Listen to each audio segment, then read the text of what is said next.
இப்போ பார்த்தீங்கன்னாக்கா நம்ம கிஷோர் டெஸ்ட் எழுதிட்டு வந்திருக்கிறாரு. Which subject man is this? Physics. Physics எழுதியிருக்கிறாரு. மேக்ஸ் சம்ஸ் எல்லாம் பார்த்தீங்கன்னா மேக்ஸ் தான் நினைச்சா, பட் ஃபிசிக்ஸ்லேயும் சம்ஸ் இருக்குது. ஸோ 50க்கு 46 years score 50 for 50 years got 46. Very good. Get my sheet man so that I can endorse the marks what you have got. So பசங்கள்கிட்ட நான் தமிழில் பேச முடியாது, இங்கிலீஷில் தான் பேசணும். ஸோ அதனால தான், மற்றபடி வேறு எதுவும் இல்லை. இல்லைனா அப்புறம் பேரண்ட்ஸ் சண்டைக்கு வந்துடுவாங்க. வாட்ஸ் ஆர் டூயிங் லைக் என்ன இப்படி பண்ணுறீங்க, பசங்க இங்கிலீஷ் சொல்லி பேசுவீங்க, பார்த்தா தமிழில் பேசுகிறீங்க. ஸோ இதுதான் நம்மளோட ஷீட்டு. ஸோ இந்த மாதிரி எவ்ரி வீக் இப்படி ஒரு ஷீட் இருக்கும். ஸோ இதுதான் டாஸ்க் இவங்களுக்கு. எவ்ரிடே ஒரு சப்ஜெக்ட் டெஸ்ட் எழுதணுன்ட்டு. அதுவும் இந்த பையன் இருக்கான் பாருங்கள், வெறி பூச்சி மாதிரி எழுதுவான்.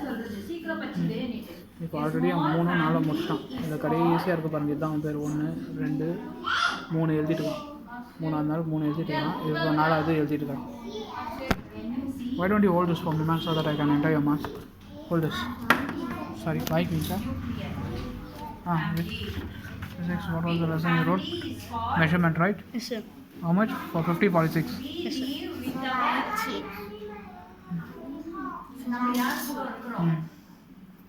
That's 200.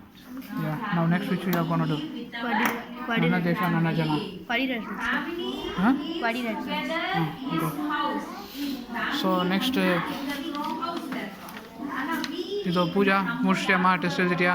Okay, you may go get it corrected. பூஜாவா சீக்கிரம் போய் கரெக்ஷன் பண்ணிடுவா. ஸ்னேகா யோசிச்சுக்கிட்டே இருக்கிறாங்க.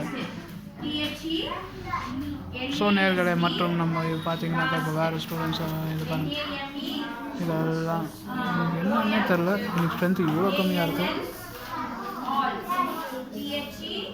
ஸோ இந்த பக்கம் பூஜா அங்கே போயிருக்கு கரெக்ஷனுக்கு. ஸோ பசங்க கல்பனா